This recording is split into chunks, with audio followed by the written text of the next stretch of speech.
Hey everyone, a very warm welcome to the Litmus Chaos-Community-Sync-up call. Sorry for missing out last week. I think we had some issues and that's why we couldn't host it last week. But we have a few good agenda items today and I'll quickly share the agenda with you all. We also have a few recurring members joining in and nice to see you all once again. So we'll quickly introduce the members on the call. I see a couple of new members, and then we also have a few folks who have joined in. So we'll just quickly take their updates on how they've been using Litmus, what's going on currently, and then we'll start with Nagesh Bansal, who's one of our LFX mentees. He'll be talking about Litmus CTL updates that he's been working on. Then we also have Soham.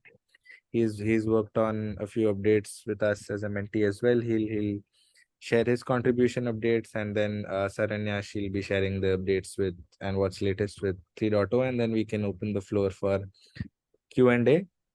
So I think I see one of the new members, Rakshit, joining in. Rakshit, would you like to introduce yourself to the community? Yeah, sure. So, hey everyone, my name is Rakshit Gondwal. I'm an undergrad from India. I'm a Google Summer of Code mentee for CNCF under the Captain project.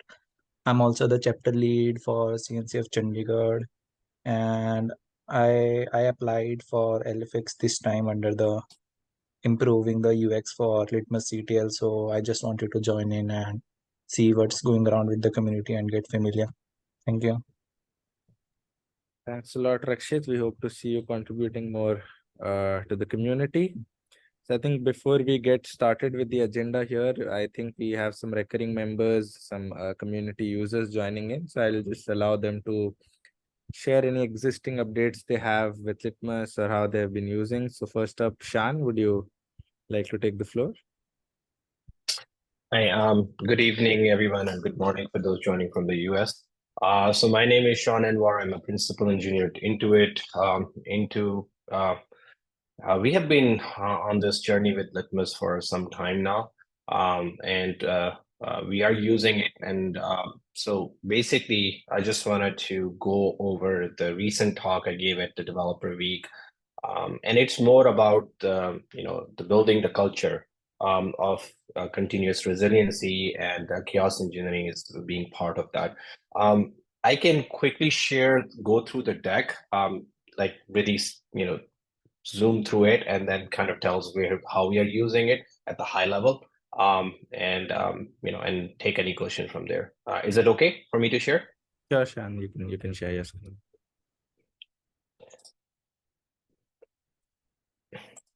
Okay. And you can see my screen? Yes, Shan, I can see it. Okay, so Deepthi is not here. She's a product manager, and this is the deck from the talk. I'm just gonna quickly go through. Okay, so those who are not familiar with Intuit, we are a fintech company, 14 billion plus in revenue, and we've been with the CNCF for a while, and also have a lot of other open source projects that we contribute to, and Argo is being one of them that we're using it. I'm not going to go into the cost of failures. These we all know. That's why we are here. This is, and some definition of resilience. Just for refresher, we talk about a lot of resiliency, but what it does mean, ability for system to respond, absorb, adapt to it, and eventually recover. So all these cornerstones will happen. Some of them, like you start with an anticipation, what to expect. The monitoring comes in. That's where the observability piece of comes in, is how do we detect or how do we know about what's going on, and then responding to it, and some of that, and then continuous learning, and chaos engineering plays the role in all of this life cycle, but to prepare us. Not going to go more into the errors, but I would go into the scale. So we have an Intuit about a 330 plus Kubernetes cluster, 20,000 namespaces, and 2.5 production services. We run 45K ML models every day. And the size of development team is about 6,500 strong. So quite a bigger scale. And we really wanted to make sure that we build in and have ability to have teams participate in resiliency best practice from early on. As soon as they're building it and the software, to think about those from the get-go rather than an afterthought. And that would be too late for that. So that's not just the chaos engineering pieces, but in general, all the resiliency best practices, having your monitorings in place, your alerting in place. Are you able to exercise runbook? Are you following the best practices of or having resiliency patterns, right? So we want to make sure that the stuff is highly available. And this is just when you build a culture, you established resiliency, you promote it, you adopt best practices, you practice those practices, the failures to really see how resilient you are, and it's a cycle that goes on. So what we are doing at Intuit, we are doing and running practicing game days, right? Game days, it could be an actual failure we trigger. It could be just a mock incident we create, but we wanted to practice the whole process. It starts with people, right? Are the incident teams gets engaged? There's an incident commander. What is the process? Do we have a run book? If we wanted to fail over, from one region to another region, or a failure of availability zone in AWS, then can we practice those run books? And then the third piece is technology, where we are leveraging Litmus to trigger some of those failures. But game day is just it's a combination of all those three different pillars.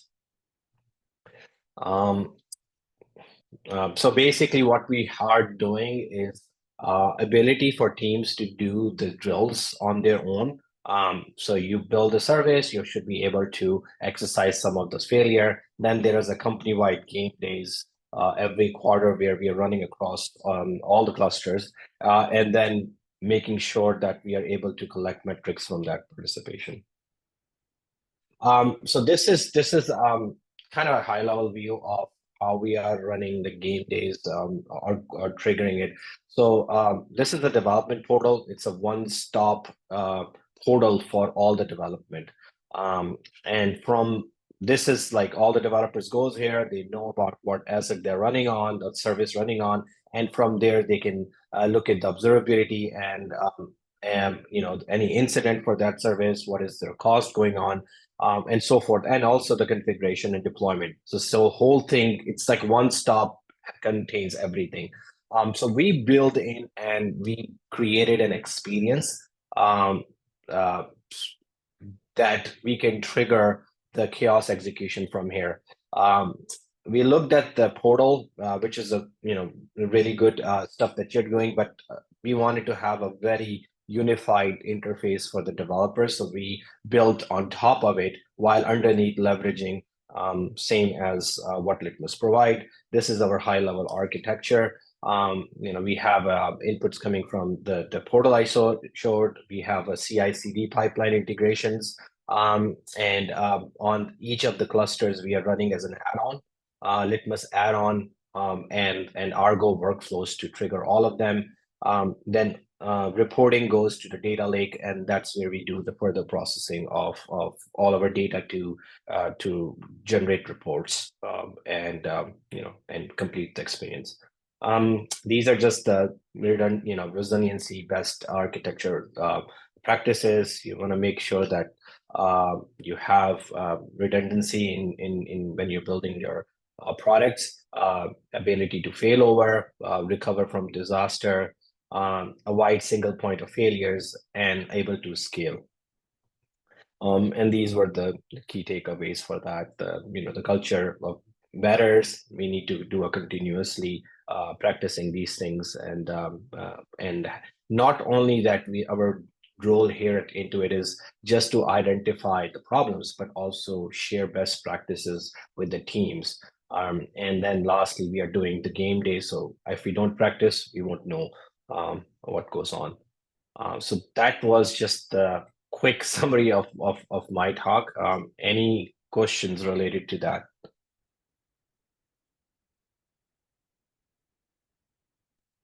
I think this is great, Shan. I don't have any specific questions here, but this is something great, and I genuinely believe that this story itself helps the community a lot. And I think from a chaos standpoint, it's great to see how Intuit over the years has used Litmus and created this story. Yep. Thank you so much, Shan, for sharing this, and I really appreciate all the efforts once again. With this, I'll ask the other members, recurring members who have joined in, to share anything that they have worked on. Perhaps Remy, if you want to share something, any progress that you've made with Litmus. Hello everyone. No, I have nothing to share. I just joined to see to check news and that was all. Thank you so much, Remy. Gopi, would you like to share something with the community in terms of updates, something you've been working on? Not much updates, Prudhi. So I'm from FIS Global. So currently we are working on a Litmus 2.14. So I joined this call if any updates for the Litmus 3. I mean release for that purpose, and for the new experiments and new features of Litmus to know more. Yeah. So, Gopi, thanks a lot. With this, I think we can quickly start off with the agenda items. So I'll allow Nagesh to take over and share his updates quickly. Yeah, thanks, Prithvi. And yeah, I'll just share my screen. Yes. Okay. So hello everyone. I'm Nagesh, LFX mentee for Litmus Chaos, and I've been working on Litmus ETL for quite a few time. And today I will be talking about some of the new updates we have introduced in the Litmus ETL. So okay. So we have released a new version for Litmus ETL 0.23.0, and the first question, which is what does Litmus ETL this new version brings? So recently, the Litmus team has redesigned the Chaos Center completely, and they have introduced a lot of changes in the APIs and Chaos Center. And due to that, the Litmus ETL was not compatible with these changes, and so we have to make some work to do this. So basically, this new version will help us to configure the Chaos Center with the help of Litmus ETL. So yeah, some of the release highlights are, now this release will be working, this release is designed to work with the Litmus beta 9 version or later versions. And these we have introduced these changes to make it more compatible with this new release. And so due to for this, we have introduced significant updates for to commands, APIs, and some of the terminologies. And also we have improved error logging and introduced some new commands to make the Chaos Center more configurable using the Litmus ETL. So yeah, I'll just yeah. Some of the terminology changes we have introduced are earlier the Chaos. Now the Chaos agent and delegates are known as Chaos infrastructures, and the scenarios are known as experiment, and the experiment are known as Chaos pods. Now these some of the API changes in the Litmus ETL are earlier we were using this GraphQL API, which was list clusters. Now we are using this list infras, which is used by this function get infra list. And some other APIs we have updated are follows. And also we have added some new APIs, for example, create environment, list environment, and save chaos experiment and run chaos experiment. Also some APIs has been deprecated, and we have taken care of those things also. I'll just okay. So some of the updated commands we have are, earlier we had this command get chaos delegate, which basically helps to get a list of chaos delegates we had connected with our chaos center. Now we have this get chaos infra. Similarly, get chaos workflow has been updated to a get chaos experiment. Now also, so create chaos workflow is deprecated, and we have taken care of that command, that API, and I'll tell you like how we are doing that later on. So yeah, now introduction of some of the new commands we have done in our LitmusCTL. The first command is save chaos experiment, which basically help you to save chaos experiment for later use. So you don't have to reconfigure the experiment again and again. You just have to use this command to save the chaos experiment once in the chaos center. And the next command is this run chaos experiment, which you can use to run a chaos experiment. And another is the chaos environment, which you can use to create new chaos environments. Now, other than that, we have introduced some of the improvements in LitmusCTL. The first one is we have improved error logging so that troubleshooting can be more easier than earlier. We made a list of issues a user can face while using LitmusCTL, and we solve them. So say goodbye to confusion basically. And we have also upgraded LitmusCTL to use Go 1.20, and we have refactored the API structure so that while debugging LitmusCTL, it can be easier. Now we have added a user guide to help the user to how to use the newer version, and I'll just copy the link and share in the chat also. So yeah, in this guide you can find some clear explanation of each new command and updated commands, and I have also added some examples with them, and some FAQs or the troubleshooting guidance for the common issues. And if you still have some issues or you want to know how to use the LitmusCTL from scratch, I have created a blog and I'll post the link in the chat also. Okay, let me show you a demo for the new LitmusCTL. Okay, just wait a second.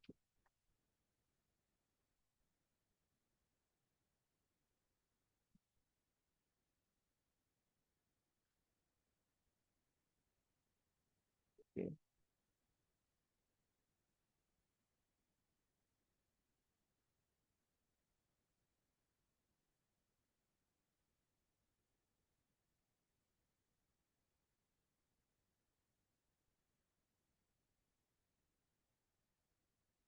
Okay.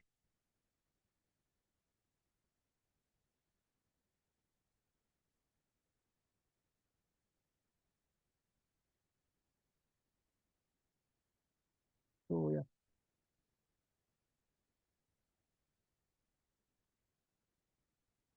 So this is a basic LitmusCTL syntax. So first of all, for using the LitmusCTL, we have to connect the LitmusCTL to the chaos center, and which can be done using this command config set account. So basically, it will ask you to enter the chaos center endpoint. I'll just copy the link and yeah. And the username default one is the admin and the password. Also, I'm running a mini cube cluster locally, so I'll just show you the demo for that. Okay. So also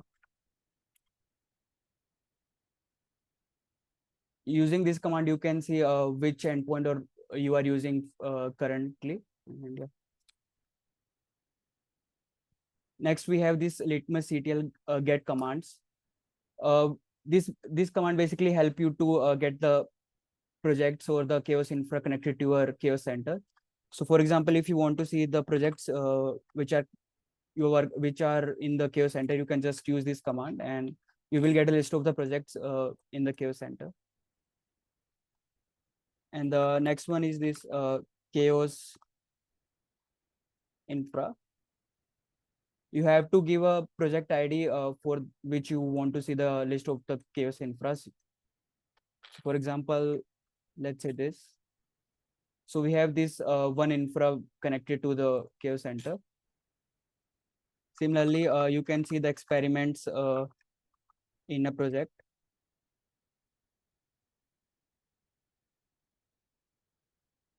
Yeah, and the experiment runs. Right. Now let's try to connect a new chaos infrastructure to the chaos center. So first of all, now the chaos infrastructures are part of a chaos environment. So if you don't have a chaos environment in your chaos center, you can just create a new environment using this command, litmusctl create chaos environment. It will ask you the project ID and let's say environment name, and so we give it demo.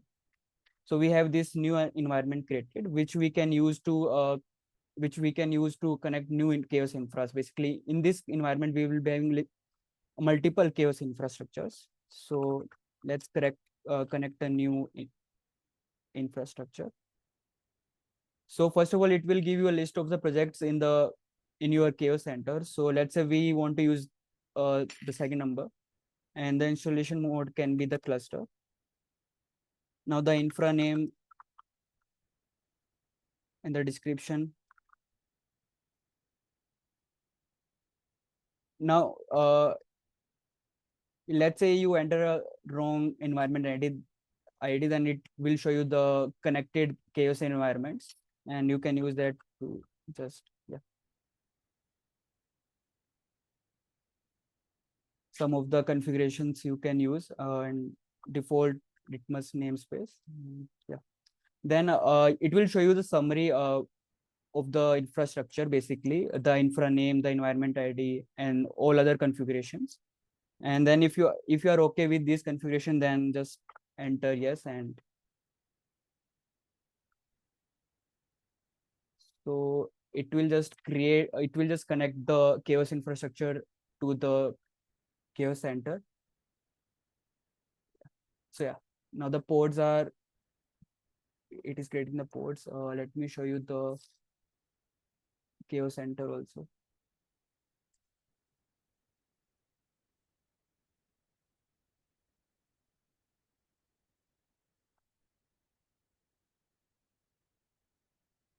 So yeah. So we had this in environment now. Okay, I'll just refresh. So we have this new environment called as demo, and in this demo we have this infra. So it will just take some few minutes to connect to the infra. Okay. Also, we have this this command called as disconnect, which you can use to disconnect the infra. So we have to just give it the project ID and the infra ID. So let's get this infra ID. So let's say I want to disconnect this test infra. So I'll just copy this infra ID and yeah. So yeah, so fine.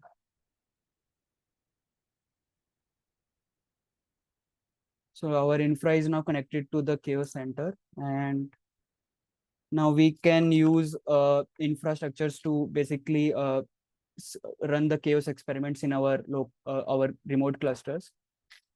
So now earlier we had this command called as create chaos scenarios, which basically saves the chaos scenarios in the chaos center and run it at that instance.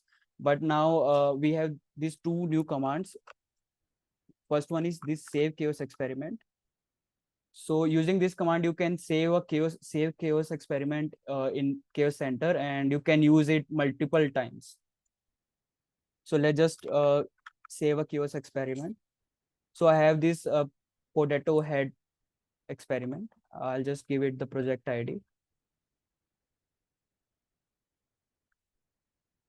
and the infra ID.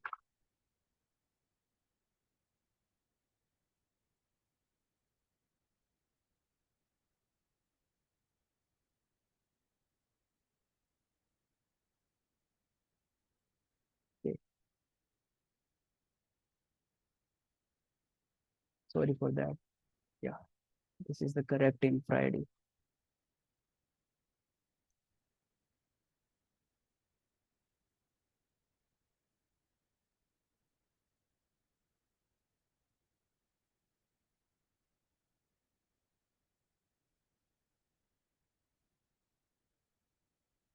So if you go to your chaos experiments, you will find this new experiment. Now you can run a chaos experiment using chaos center also by using this command. But we have this new command litmusctl run chaos experiment, which you can use to run a chaos experiment. So we have to give it the project ID and the experiment ID. Now you can use this command get chaos experiments to get a list of the experiments you have in your chaos center. So we will be using this experiment basically. So if you go to chaos, so we have this running experiment, and you can also get this experiment runs, just the project ID.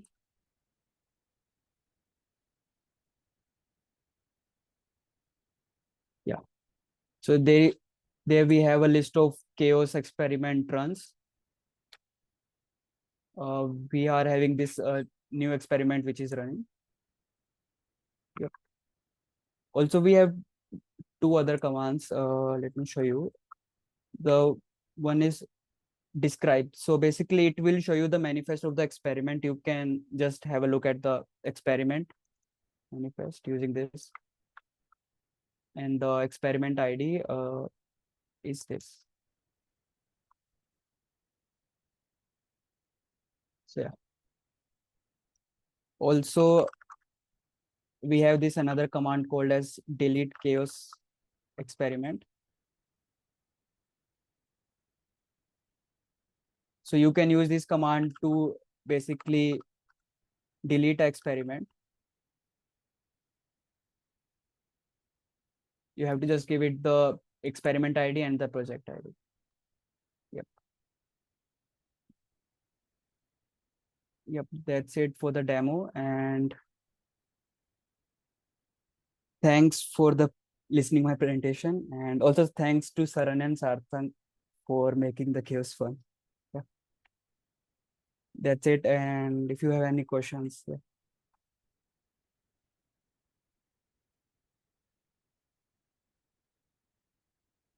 Thanks, Nagesh, for all the amazing work you've been doing, and thank you so much for the demo as well. Appreciate it.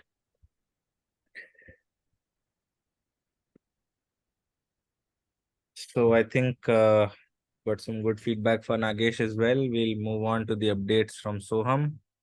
So Soham, if you would just like to share a quick update with all of us. Yes, yes, I can. I'll just share my screen. I've made a short PPT on it.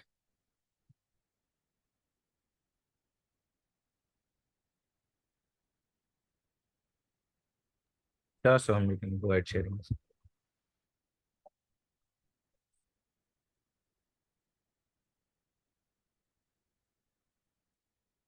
Is my screen visible? Yes, yes, it's visible. So during this LFX period, like probably for in past 1 or 2 months, the first change that I made was I separated the experiments with experiment runs. So previously in Litmus portal as well and in Chaos Center, experiments and experiment runs were combined in were in a single folder, to be more specific. So I separated the functions related to experiments from the experiment runs. And then I made the subsequent changes in GraphQL, the GraphQL servers the GraphQL schemas that was required. So I've made those changes as well. So currently in the experiment handlers, these are the functions. Basically these are all the functions that are related to experiments only. They don't contain anything related to running an experiment. So like creating a chaos experiment, saving it, deleting it, updating it. These are the functions which are related to experiments. So they are in the experiments directory. Similarly, this is for the services as well. So similar changes I have made for services. Then for experiment runs, so now just getting an experiment run or listing an experiment run, then running a chaos workflow or a cron experiment. all these are related to running something. So they are in the experiment runs directory.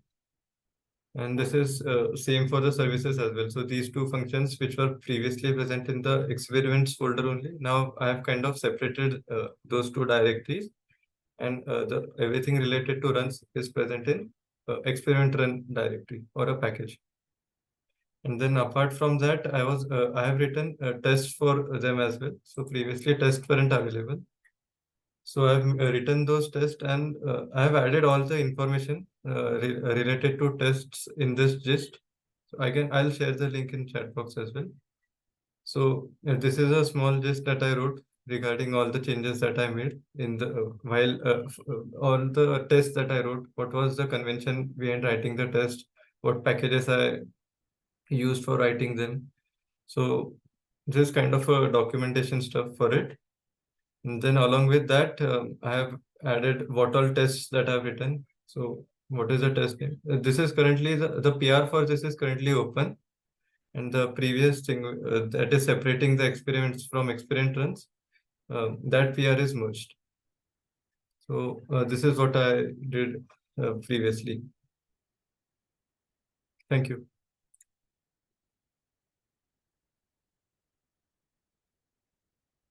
Thanks, Soham. We'll wait for more updates from you and updates on the documentation as well. I see a question from Chandan. I guess this is directed towards Nagesh. If you want to answer it, do we need to pass the project Yeah. ID every time, or we can set the default project ID? I guess for now we have to pass the project ID every time we run a command, but I guess it will be a good feature to set a default project ID, and I think we can find some work way around this, I guess. Like it can be a good feature, I guess. And Yeah, that will be a great addition. yes. Plan upon this.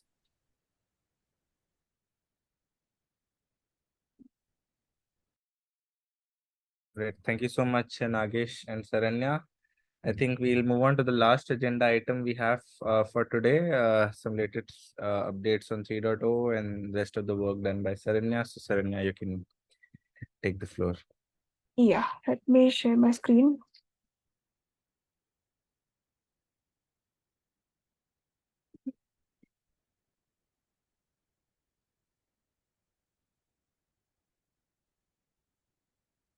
I hope my screen is visible. Yes, Saranya. Yeah. So hi everyone, this is Sarna, and from the last few releases, we have been continuously like working on adding more features and enhancements with the along with the Litmus 3.0 beta, starting from beta 9. So in the last release 3.0 beta 11, we had some major feature additions and enhancements. So starting off with we have added like the revamped UI screens for account settings and user management. So let me give you a brief overview of the screens. Yeah, so this is the new account management screen where you can like edit your details from here and change passwords. And we can now get the invitations and project join section from here only. And next is the user management. So some of the new like feature are like we have this filter of including disabled users or not, and we'll be adding more filters in the upcoming releases. And here we can reset, like the admin user can reset passwords and like enable or disable other users. So yeah, and in the next release, we will be adding the teaming feature as well, where like users will be able to like invite other members to his or her team. So that was from the feature side. And next is we have this major enhancement, like previously we have been using Axios library in the front end for the REST API calls. Now we have moved to React query using a custom fetcher function. Now we can like it has the major plus point of this React query is like we have now it has enabled us to automate the front end API generation. So for the REST API, so let me, so all the REST APIs, we can add it to this Swagger file, auth-api.json, and upon generating it from the front end, it automatically generates the API hooks and the types for the same, and it has like eased out the process of front end API integration, and also like reduced the chance, like completely prevented the chances of types and API duplication. So that that has been a great optimization from the front end point. Next is the revoke token. This change has been added by the former LFX mentee Namq. So Litmus had this issue, like upon logout, we just cleared the cookies, but the API tokens were still valid. So he has added this new Mongo collection, that is a revoke token. So, and also one /logout API endpoint has been also added.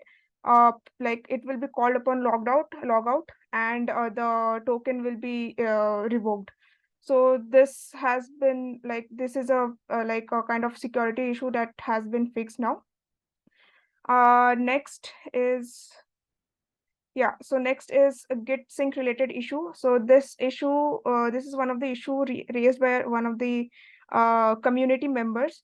So earlier what happened was on deletion of multiple files or experiments in one single commit, only one of the files were getting deleted. So this issue has been fixed by GD Shomo, and now it's there in the latest release.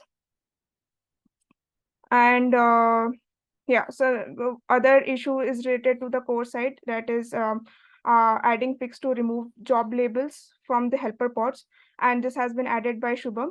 And we have also worked on other enhancements and fixes. Here you can get all the change logs, fixes on removing the redundant types and codes, and API schema also has been updated, optimized a little bit. And other than that, so we have a new first contribution made by Calvin. He has updated, he has raised a PR related to README related fixes. So that was it from a brief overview of whatever improvements we have added, and I can take any questions. That's it for me, sir. Thank you so much, Saranya. And I think we've seen some good updates with 3.0. I think Nagesh also presented the 3.0 UI with us. So things look exciting. And now we'll open the floor for any possible questions if we have. And then perhaps we can wind up this call. Do we have any questions?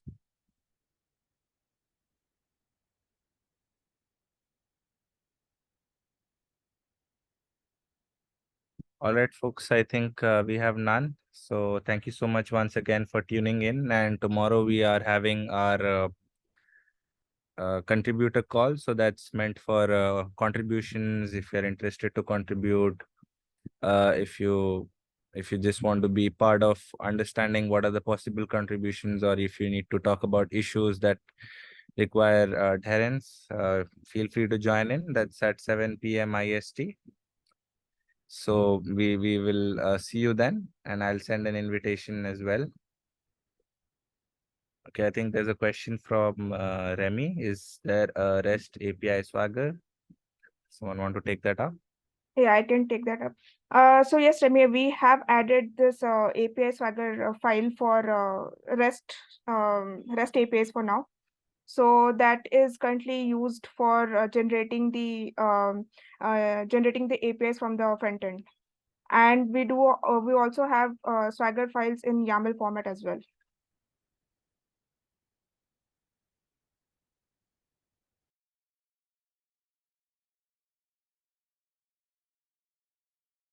I hope this answers Remy. And yeah, do we have any other questions? Let me ask, where can I find it? Yeah, sharing the link in the chat.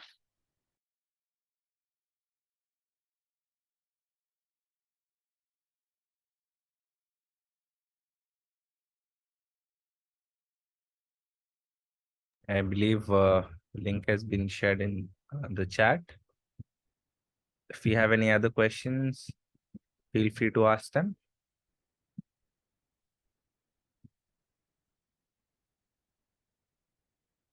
Right, folks, I see none. Thank you so much once again. With this, we wind up the community call for today, and then we'll see you next month, third Wednesday, of course. Thank you once again, everyone, for joining in, and you have a good rest of the day, the rest of the night. Thank you.